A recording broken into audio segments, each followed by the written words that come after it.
Hello everyone, and welcome to today's SANS webcast. Physical Security, Everything That's Wrong with Your Typical Door. My name is Carol Auth of the SANS Institute, and I will be moderating today's webcast.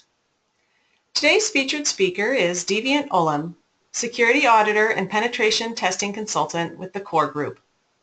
If during the webcast you have any questions for Deviant, please enter them into the questions window located on the GoToWebinar interface. We will be answering them during the Q&A session at the end of the presentation. And with that, I'd like to hand the webcast over to Deviant.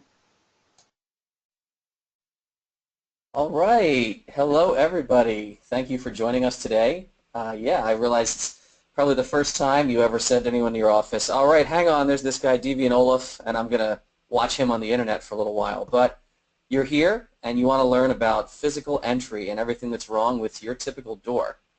So, as you may have heard of me, maybe you haven't, I'm this odd duck at certain security conferences. You'll see me and my team from the Core Group in professional attire doing consulting gigs, but really the fun part of my consulting life is when I break into buildings at night. Here you see me with the co-owner of the Core Group, Babak Javadi, and we're just, wheeling a server out of a building at 3 in the morning like you do. As my fiance likes to say, we're a crew of people who are just sort of professionally dangerous between our combatives and kinetic operations or our physical penetration operations and everything down the line. We are the other side of security, the side that doesn't involve ones and zeros all the time. So hopefully most people will understand this. Why does physical security matter? Well, I used to be a sysadmin. I used to come from the InfoSec world. I've left a lot of my keyboard foo behind years ago, but I'm still smart enough to know that if I can physically get to any of your network gear and I can throw console cables into things, I can compromise you. The way we like to say it is that your data security is only as good as your physical security. You do everything correct on your network, and that gets undermined by a trip to Home Depot when somebody's putting up the walls and the doors. Now, I'm known principally as a lockpicker. A lot of my friends know me from my work with a nonprofit called Tool. If you've been to hacker conferences where you see us teaching in the lockpick village, we love explaining that most locks are easy to understand. Most locks can be picked rather easily, and a lot of people who've seen me around, again, you see me talking about here's how the pins in the lock work, and here's why a lock won't work without the key, but if you have the key, it's very easy to move the pins, and so on and so forth. But that's not what we're going to talk about today. Opening a lock with a key is easy to understand. Frankly, opening a lock without a key using pick tools is also easy to understand. But even though this is what most people think of when they think of me, that's not what I'm doing on most jobs. Sticking pick tools into a lock is a great hobby and a great thing to do at parties, but when we are pen testing a building, when we are physically entering, without the actual credentials and tokens, we're not picking locks on the doors. There are far easier ways to get around physical security that are not even going to take as long as using your pick tools. We like to say, why squat by a door for 5 minutes picking when you can just bypass the lock entirely? And that's what we're going to talk about today. This is what actual red team engagements usually involve when physical pen testers want to get in. So we'll start really basic, right? Removing hinges. This is like the kind of thing you think of in a Home Depot self-improvement, I'm going to do this on the weekend kind of improvement project. We do this all the time on jobs. Knocking pins out of hinges if they're exposed, either improvising your tools like with a nail or using this little orange tool that protects your fingertips. That's a completely valid way to get a door open. It doesn't matter how many locks somebody has put on the inside of a door here. You see all these comical looking locks down this one side. What you're not seeing opposite them are the hinges. The hinges are on the outside of this door. That means if I knock the pins out, I can probably pull this door away from its frame and just open it up on the other side. Now, everything I talk about in this little webcast, we're going to have a solution for as well. The solution to hinges is super simple. There's a product, you see it on the left side of the screen here, it's called a security hinge. And you can tell, in addition to the conventional screws into the door frame and screws into the door, there's a hole and a peg. Part of the hinge will actually lock itself together. When this door swings shut, that peg inserts in the hole, and now you can pop the pins on the outside, but you're not wrenching this away from the door frame. It's not going to happen. Now, if you don't want to rehang all of your doors, you can give yourself security hinges without swapping out a lot of hardware. On the right side of my screen, those are called jam pin screws. How do they work? Well, if you have a conventional hinge, you take a couple of your screws out of that hinge and replace them with jam pin style screws. You take a couple of other screws out of that hinge and replace them with nothing. Maybe you give yourself a little extra hole drilled behind them. You've just made a security hinge, and you didn't have to rehang the door. These little jam pin screws are put out by a company called Major Manufacturing. They're a supplier of locksmithing tools and locksmith hardware. Their product JP12, if you're curious. A lot of locksmiths can get them for you. They're not expensive at all. This is a great picture, speaking of locksmiths. A friend of mine named Keith. Again, if you've seen us at the Lockpick Village at DEF CON or ShmooCon or elsewhere, you've probably run into Keith. He's a very happy British man. Now, Keith was a real interesting character to me since he was a practicing locksmith for years and years. I'm not a locksmith. I'm just a guy who breaks into your locks. But I said when I first met him, I said, Keith, I'm real excited to meet you. You were actually in the field. I would love to get a look at your field tools that you carried every day. So he dumped these tools out on the table, as you see in this picture. And I said, well, that's a little anticlimactic. I guess you were servicing a lot of things in the field. I kind of was hoping to see your entry kit. And he said, Deviant, what are you talking about? This is my entry kit. And remember, I was a lockpicker. I didn't know this. I didn't know that these were his most 3 popular tools for getting into doors. I said, this is what locksmiths use? He said, oh yeah, most doors are fit so badly, we don't pick the locks, we just slip the latches. So, especially the one in the middle. I said, what is that? He said, oh, I love this thing. It's called a traveler hook, or he didn't know what it was called. He called it a Carolina roller, because that's what's stamped on it. It's a garment industry tool that he found at a flea market. It is my go-to favorite tool now. Here's an example of slipping the latch on a door with a little hook tool. So again, this is, I don't know how well the video is playing, if it's choppy or not. This is at a water company facility. This door is locked, but I can reach in there with my hook tool and slip this door right open. Many times on jobs, this is how we're getting in. We are reaching into the door jamb using what are sometimes called shrum tools or latch hooks, and just pulling the latch out of the way, or shoving and grabbing the latch. A Slim Jim style tool, not just for automobiles. There are different size, sometimes chopped down Slim Jims that we have in our bags. And again, if you can get in there, if you can get behind the latch and pull it or push it or shove it, you can sometimes get that latch moving and get that door open. Even if the door has a big protective plate over it, that's not always stopping you. Here's a protective plated door. Let's get a nice heavy piece of wire behind there, and bam. That door pops right open. The problem is not guarding the latch from someone pushing on it or grabbing it or slipping it. You should be able to see the latch right in front of you, plate or no plate. You shouldn't be able to push it though. Pushing the latch, actually, slipping the latch, is something that a dead latch is designed to prevent. Well, what is a dead latch? What's going on with most doors, and why is it not working in those videos? Let's look at this latch mechanism. Now, highlighted here in yellow, that is the latch of a standard door.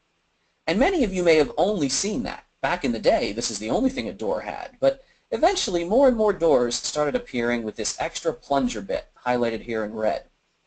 That is the dead latch engaging button, or the dead latch engaging mechanism. That little button plunger, a lot of people don't know this if you're not a locksmith, and many times you don't see that unless the door is open, staring you in the face.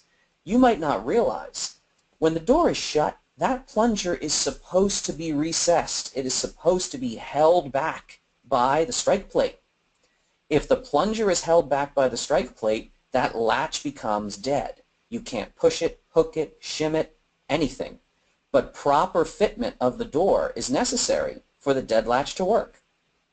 We see this problem all the time on jobs. Here is a proper, nice lock door. I'm using a small piece of plastic in this video just to pop that open. Now you can see behind my arm there, look at the size of that strike plate hole. This is not a standard metal plate in this door frame. This is an electronic strike plate.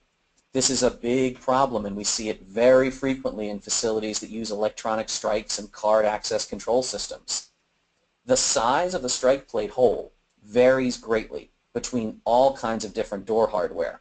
And if the wrong one is selected, all of a sudden your very fancy door with your very nice lock attached to your very expensive access control system gets undermined literally by a piece of plastic or a $4 hook. Another big industrial complex here. Lock, another utility company, nice door, nice lock, and I'm using that same $4 hook to swing that door open, all because the door didn't fit correctly. And here I am inside of a place that I certainly don't belong, all because the door didn't correctly latch. We see this all the time. We see people relying on doors that have what are called crash bars, reaching through. Again, I don't know if this video is playing a little choppy for you or not. What I'm doing in this video, and you can see here in these photos, I'm relying on the fact that large crash bars that you just press with your hand can often be accessed from the outside if there's any kind of gap. If I can leverage any little gap in between those doors, see that light leaking through? See the light leaking through here with this exit paddle system? Anytime there's enough of a gap that I can reach through, I can hit that paddle, I can hit that crash bar, and the door will just pop right open. Now in these photos, I realize they're a little bit dark, some of these photos and video. Some people maybe will even see in the comments, hey, why don't people use the deadbolt? Maybe some of you are noticing there's the very obvious thumb turn handle of the deadbolt in those slides. Well, the thing about that is that this tool exists. And again, you might not be able to see the video smoothly, but you can imagine what this is. This is a thumb turn flipper. This reaches through the door, and from the outside of the door, I can actually manipulate the thumb turn on the inside. And these tools are out there, man. These tools are available to the government. They're available to some locksmiths. They're even available to people like us who know where to find them.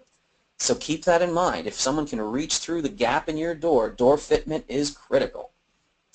Another fun trick with door gaps and door edges. This video was filmed in a little development lab space where you can see in the hat there is Babak Javadi, who just showed a trick to a friend of his, and now this friend wants to try it himself. Well, they're clearly not touching the lock of this door. Their hands are way up near the ceiling. And he's pushing here, and he's holding his hands, and he's doing something, and all of a sudden, this door pops right open. That door was locked earlier. Well, what was happening? You'll be able to see it a lot more clearly when you download the slides after this talk. But I'll break the news to you. They're using this very special hacking tool. It's really hard to source. You have to take yourself down to Staples.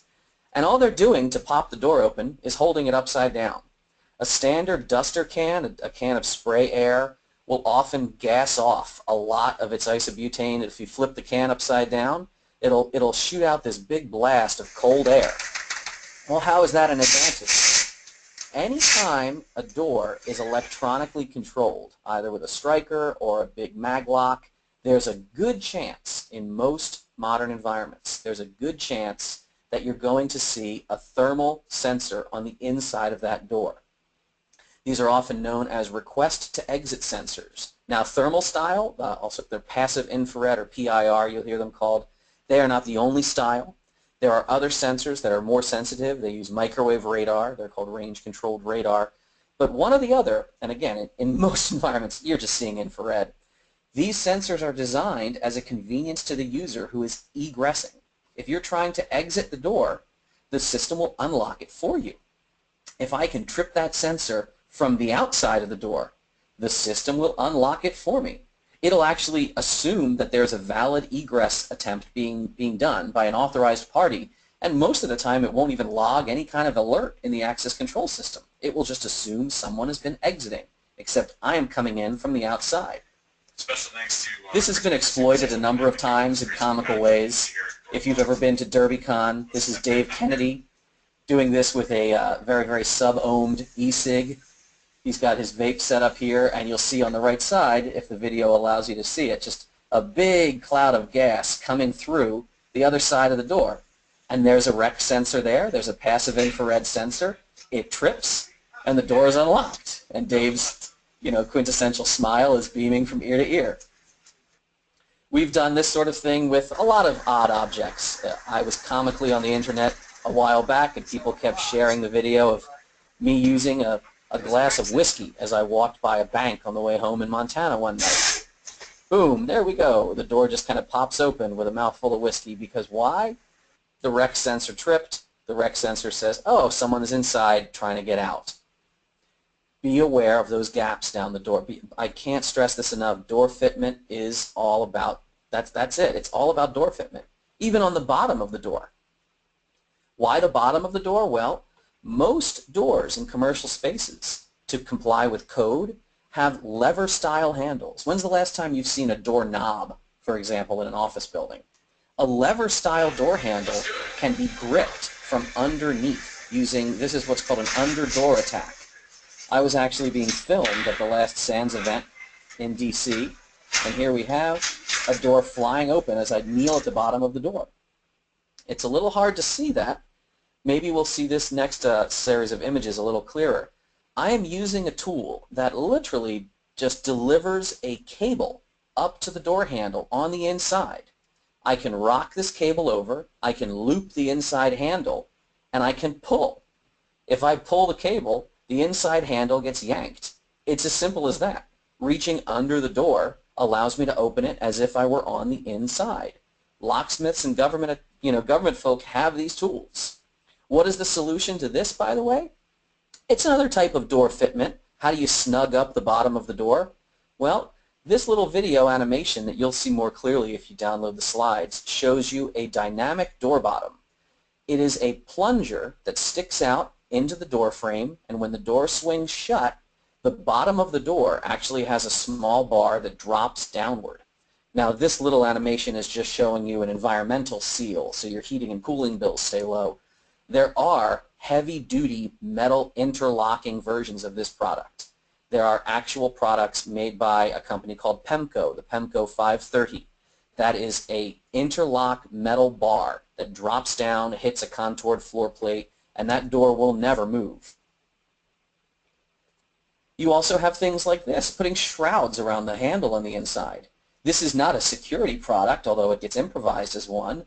Blocking shrouds are used in corridor spaces, service corridors, where they don't want people to bang into door handles. I've seen these put on doors in the inside of server rooms, not because they have a large cart going by all the time, but just to prevent under-door reaching.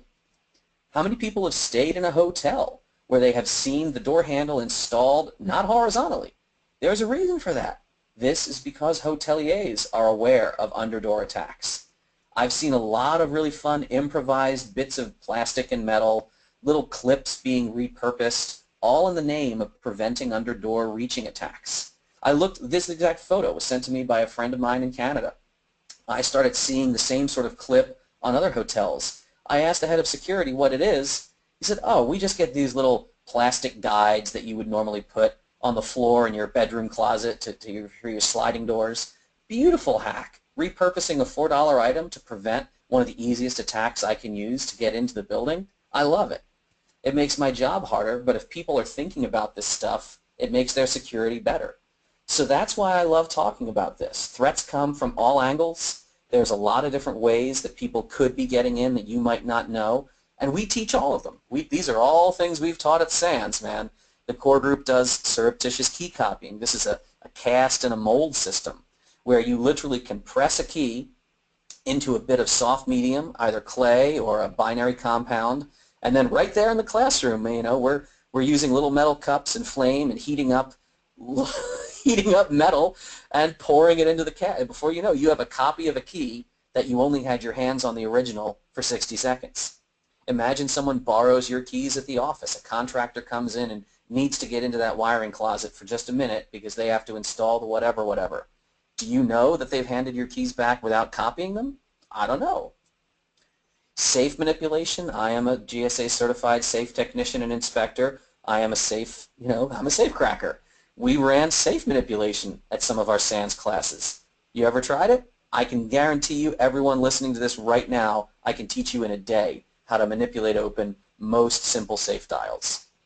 We talk about risk management and site surveys. To give you the full picture, really it's all elements of physical security that we want people understanding. We want people understanding the electronic side as well, of course. This is something that we are doing at the SANS CDI event in upcoming, I guess that's in December, right? We have the full comprehensive edition of our class always runs, including electronic credential, attacks. If you've never tried this, if you've only seen it, maybe in Hollywood, this is not just Hollywood magic. Here is Bobak using a cloned credential and a small Proxmark device attached to his laptop, repeating, just doing a badge clone playback, boom, right into the server closet. Now, that looks a little clunky with the big laptop. I'm going to show you one of my favorite photos of Bobak and something he makes. We take high-range, high-powered readers. These are the long-range readers that you would see in a parking garage. Bobak weaponizes these. He actually reguts them, puts in new circuitry, self-contained power packs, and allows you, and this is in the classroom. We'll let you play with this stuff. We'll let you try it yourself. Imagine, just like out of the movies, man, you can have something in your bag.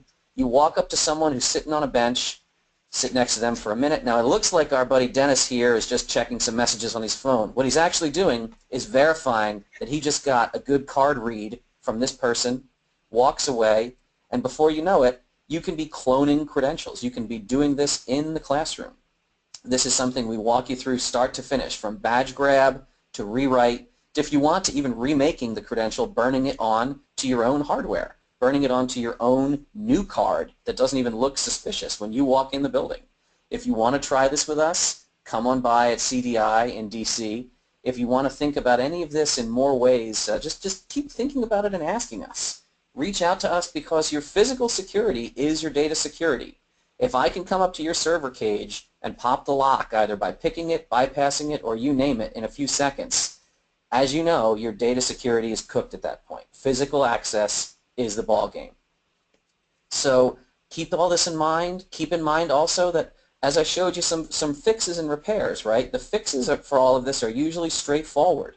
Correcting these problems, that's the real rewarding part of this for me. Correcting the problems are easy.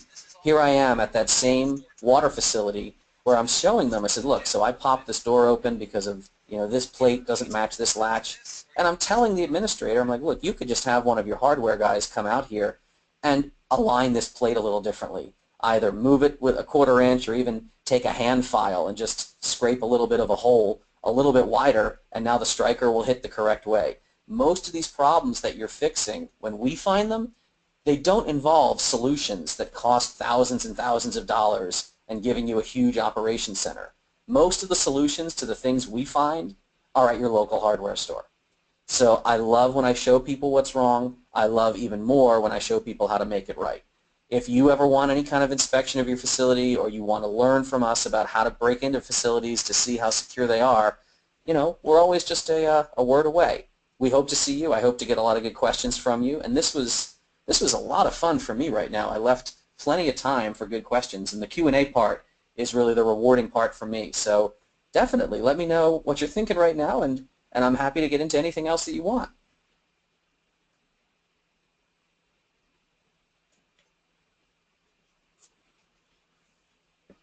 So let's see. Video. Do I have a make and model for the thumb turn tool? Searching around only turns up letterbox tools. Well, letterbox tools are a pretty neat attack vector. I will say that. I will have to ask Robert. The one you see in the video is one of our fellows. Robert is the one who has that tool and who has used it to great effect. I will. That's whenever I don't know an exact part number, that's what I'm going to tell you is I'm not sure. I know that we probably sourced that one through Lockmasters. Lockmasters is a company based out of Kentucky. They do a lot of great training and a lot of great supply. If anyone, probably 1 or 2 people on this webcast have heard of Lockmasters Educational, LSI, the Security Institute down there. But Lockmasters catalog is probably where Robert got that. But I will definitely find out, and I will tweet about it. Let's see what else we have here. So, can you simply register for the class, or do you need to find another way in? Well, do you asking, do you just want to bypass your way in by slipping in the door before it's officially unlocked and then you're just there? I'd recommend registering for it on the SANS website, but that's just how I go about things. People think I'm shady, but I'm really not that dishonest. If one was interested in doing this on their own, how would they go about setting up a lab environment? So that is the best person to answer that would be our main director of research, the co-founder of the company, Babak Javadi. He is our main electronics guy. But frankly, setting up a lab environment is not as hard as you might think. I know that for in class, we actually have a fully running access control system wired up. We have badge readers, we have door, we have door contacts, we have everything you need. He runs that all off of a VM because the management software is what he's really driving from the VM. Everything else is running on the access control panels, the actual card access panel, the Honeywell panels that are inside of various wiring closets on your facilities. Right now you probably have an environment that you could play with at your own office if you were allowed to.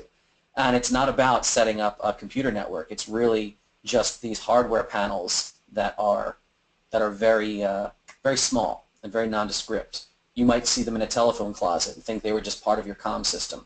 They're not. They're what's controlling all of your door relays. Surveillance video. How do you prevent them from being hacked? Are there tools to ensure that doesn't happen? Well, it sounds like somebody's been looking down the core group website right now and checking out our other modules. We do talk about securing video. We talk about whether video can be intercepted. We have a whole bunch of RF work that we do. The best way, in my opinion, of securing your security video feeds is making sure they're hardwired. A lot of first of all, IP-based cameras. Who has not heard of some IP-based camera risks on the internet recently? Many times IP cameras are actually running wirelessly.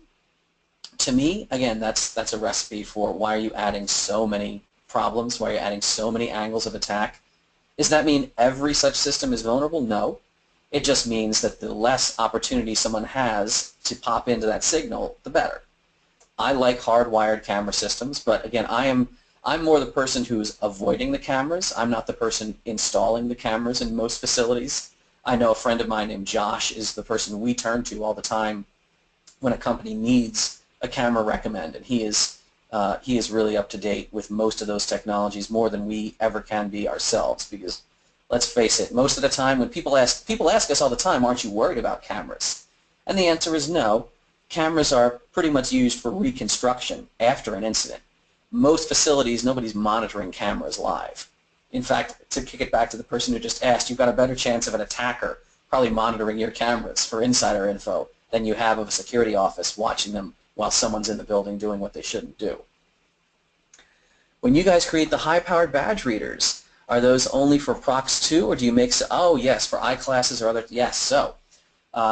Excellent questions. Thank you to Paul for asking. Oh, Paul, how you doing? I know you. We've corresponded. I think you bought something from me once. So we definitely weaponize those out of both what are called high-frequency and low-frequency readers.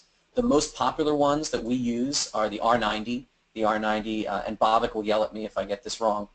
The R90 is a high-frequency reader. It's a modern reader. You'd use that for ICLASS and other high-frequency credentials. We do weaponize the older Procs readers, which are going to be used for low-frequency protocols, so Procs Card 2, the things that you'd think aren't used anymore because they're wildly out of date, but they are super frequent. Oh my goodness. Like again, this is one of the fun, my absolute fun parts in Babak's 2 days of the class. He'll click you through just footage of, here's a picture of this site, here's a picture of this site, and you'll start visually like in Dala. If you ever have a card reader that has the little 4 dots on it, the red and green LED is four squares, in Dala all day long.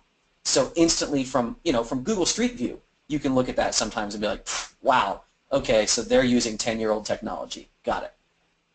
So yes, we weaponize both of them, and the Procs Mark that we use in class, we have antennas that are high frequency or low frequency. So all students get to keep a Procs Mark and an ESP key. That's part of your fee, your lab fee. You get to go home with all the gear to do these attacks. So you can do that against ICLASS cards, against HID cards, against the low end, the high end as well.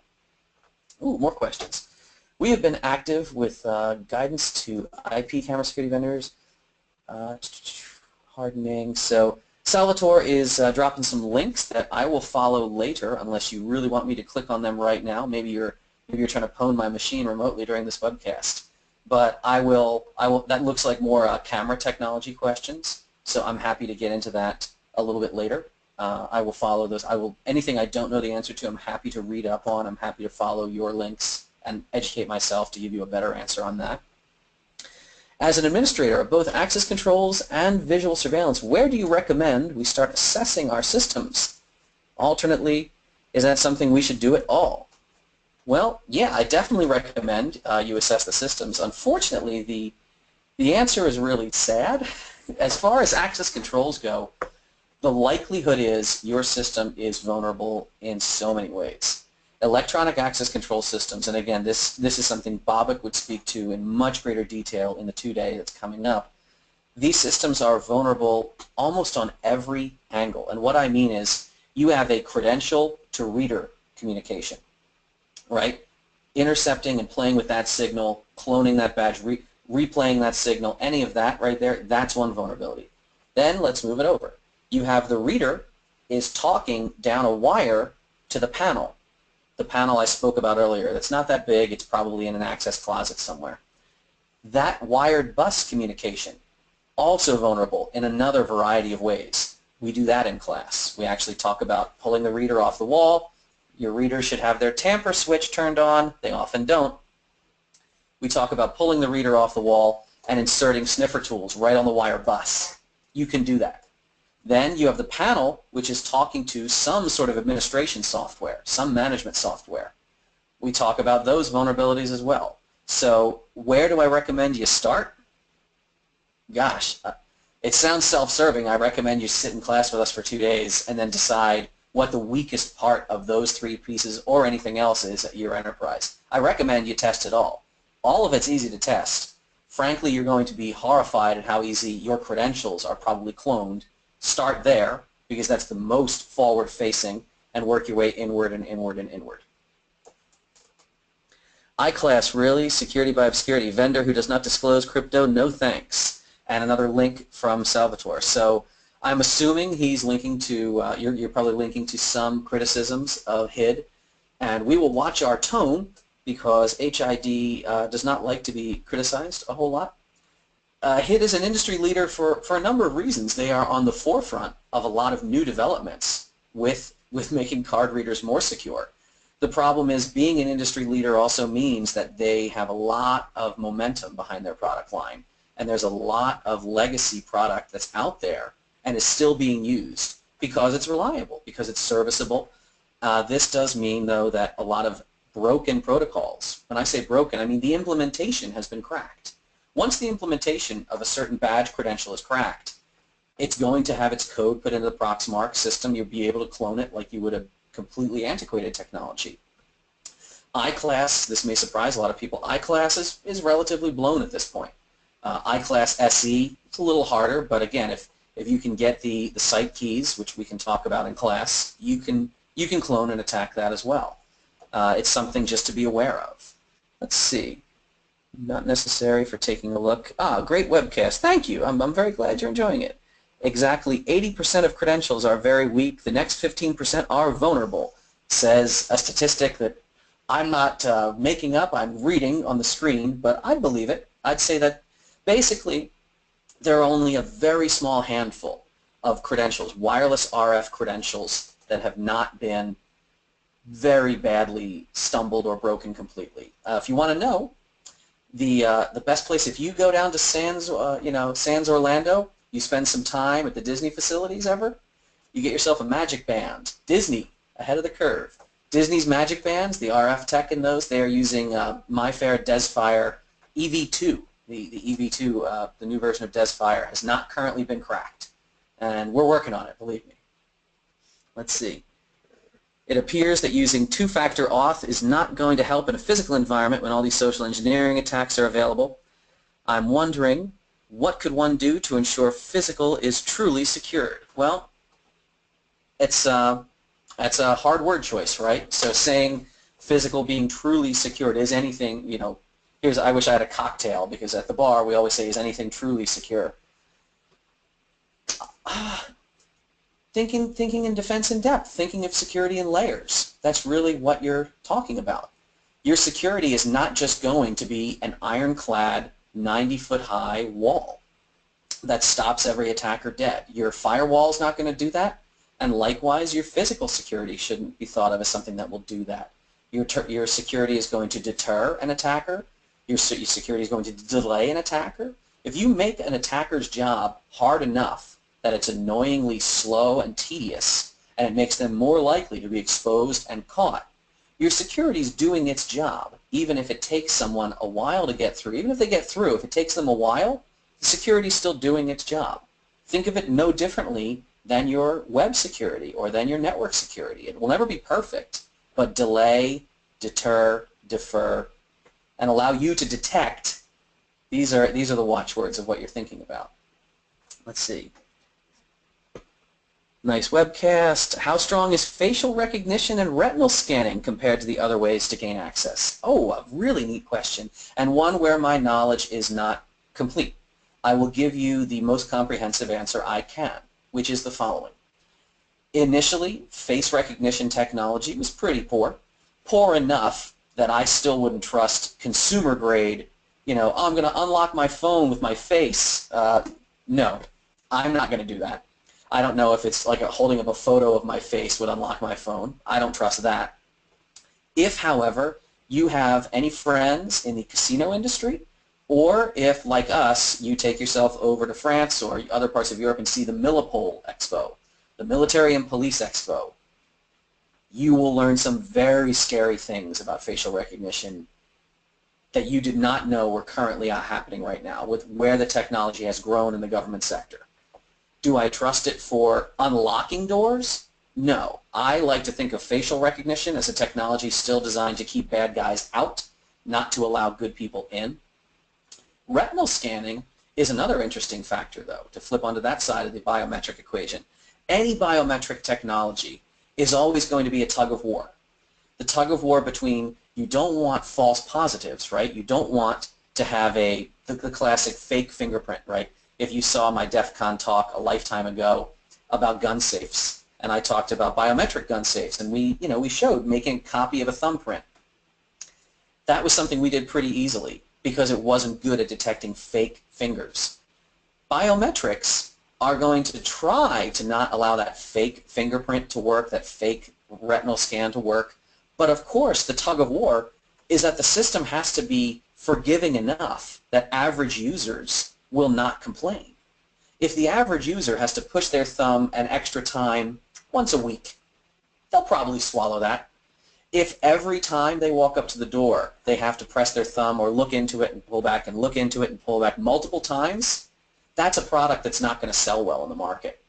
So being forgiving of slight errors means that you can sometimes fake biometrics out with imperfect information. Now, the convergence of that demand and the amazing increase in optics technology has led, and you can Google this right now, Google high-res photographs of politicians, and can you get a good enough retinal image, get a good enough picture of their eyes? Because politicians are photographed by very nice cameras in the press, very up close while they speak many times a day.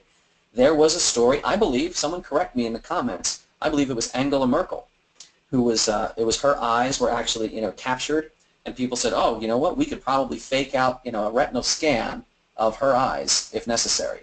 I don't know if that's actually been done.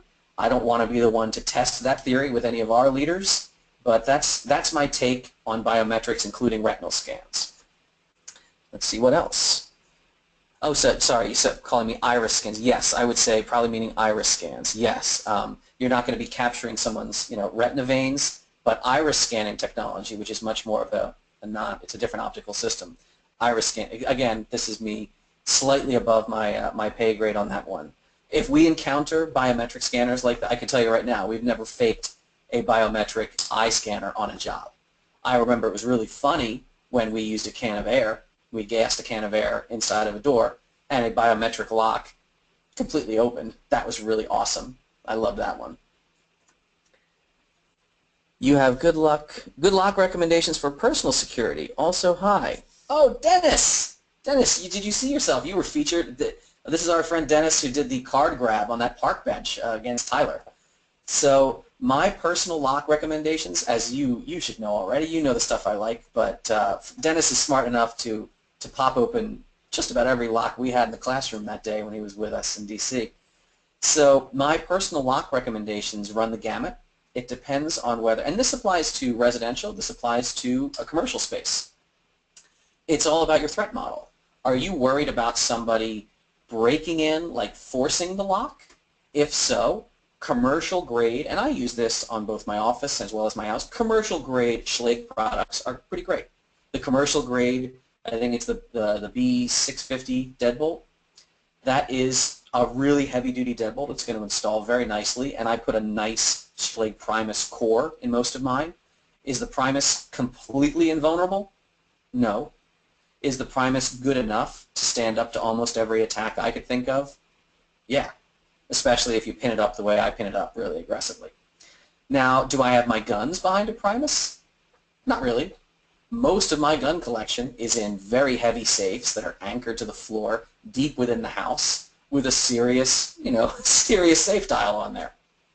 Not a little cheap electronic safe keypad, but a proper safe dial. Are my laptops and stuff secured like that when I travel? How do I make sure they're not being tampered in the hotel room? Well, again, there I'm looking for evidence of a break-in. So a small Abloy Protect lock on my Pelican case is good enough for me. I'll put a couple of Abloy Protects in my Peli case, and there you go. I know that if the maid came in, she didn't touch my laptop unless she literally destroyed the locks or destroyed the case. So it's all very relative. Let's see here. The slides will be available. I did. Do you have any? Okay. That looks like most of our Q&A has been handled right there. We still had a few minutes left. I don't know if anyone has anything else for me, or if anyone from SANS wants to jump in with a send-off. But this has been great. I'll stick around for a few more minutes if there's anything else that anyone wanted to ask. Oh, looks like another question here. One bummer about biometrics is that often a biometric value in the system is an encrypted value, much like a password. Okay. The biometric, okay, so interesting. It's not easy to replace a fingerprint or your eyes. So this leads to a couple of interesting ways of approaching that. One thing that, not to disappoint you in a Hollywood sense, you can't reverse out biometric information in its stored form, usually to generate someone's real fingerprint or real eye pattern. To the best of my knowledge, what you were, and I know this much more from the fingerprint side of things. Again, my experience with eye scanners is very limited as far as reverse engineering them. But for fingerprint scanners, what they are actually, they're not scanning and saving an image of your finger pad. They are scanning points of minutia. If anyone is on the job, anyone in law enforcement, you know what points of minutia are. They are scanning a geometric matrix. They're saving a matrix of those points of minutia. It's almost like hashing a password. So it's not like someone is going to compromise a biometric authentication system and reverse out a fingerprint. You can't get someone's fingerprint that way. It is really fun, the idea of getting someone's latent fingerprints and trying to fake the system out. We've done that. But as far as the other main comment, though, it's not like a password that you can reset your fingerprints, right? Which, please, oh my gosh, cocktail party like one-liner that you should always use. Your biometrics, your fingerprint or your iris, your fingerprint is not your password. Your fingerprint is your username. Please keep that in mind when these systems are put together. It should never be the only thing that gets you in anywhere. Oh, more comments. Very good. I'm loving all the feedback. I don't get to talk about a lot of the more advanced side of things. Usually at most conferences, there's people coming up asking me, "Hey, you seen this lock? Can you pick this lock?" I'm so tired of mechanical locks sometimes. Why do you think I became a safe technician? It's just something new. Okay. Have you ever not gotten in? Oh, yeah. Absolutely. Have we ever not gotten in? We get this question all the time. When I say absolutely, I don't mean we have not gotten in ever.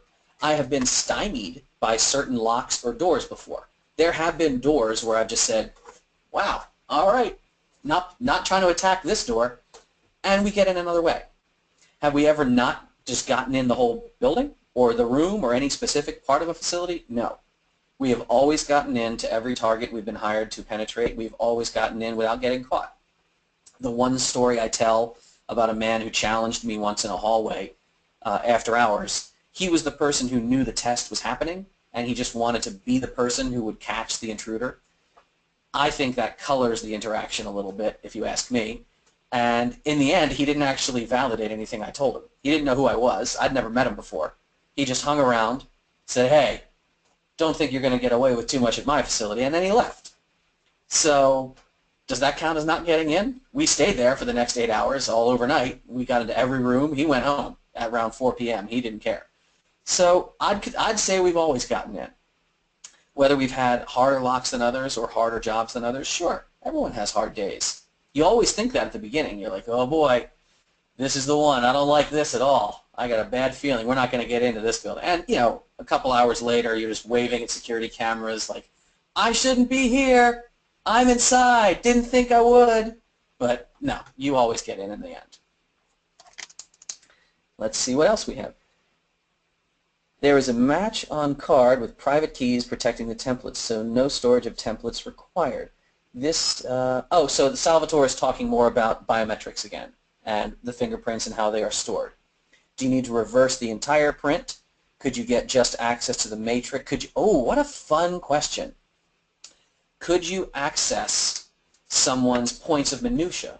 In fact, I would say you wouldn't even need to access the matrix that is stored. I bet if you were to access just their fingerprint itself, this is fascinating to me. If you could get a latent of somebody and create a duplicate, not a duplicate, an additional fingerprint, a different imagine what you're actually, this is great. It's like a hash collision, right?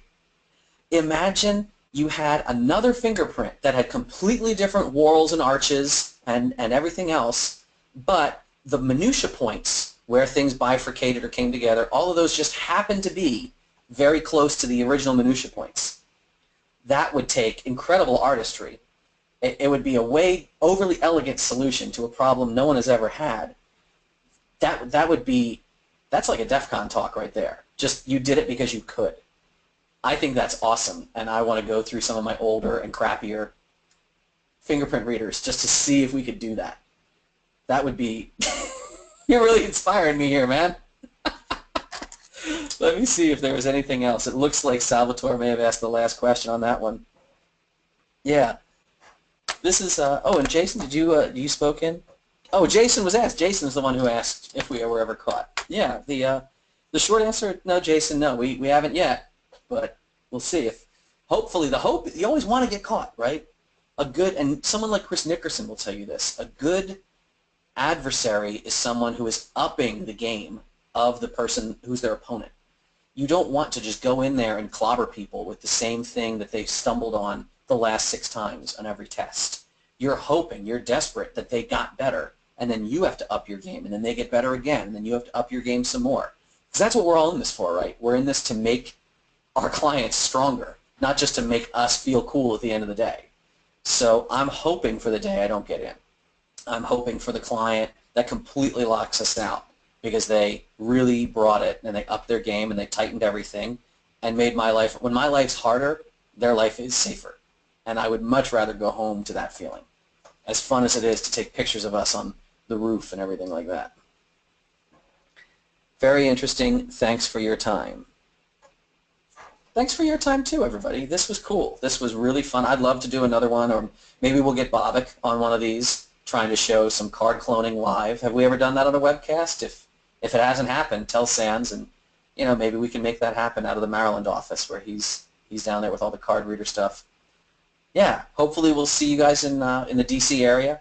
The core group is Philly based, and we have the Maryland division. I'm way out here out west because I moved for a girl, but that's how life goes. I can be anywhere that you can be if you want me, and I'd really love to see you in more classrooms. I think we're going to wrap it up in a second here. All right. Anything else from the SANS crew for a send-off? Any other final comments? Let's see. Well, I have a closing, Deviant. I don't know if you're referring to that or...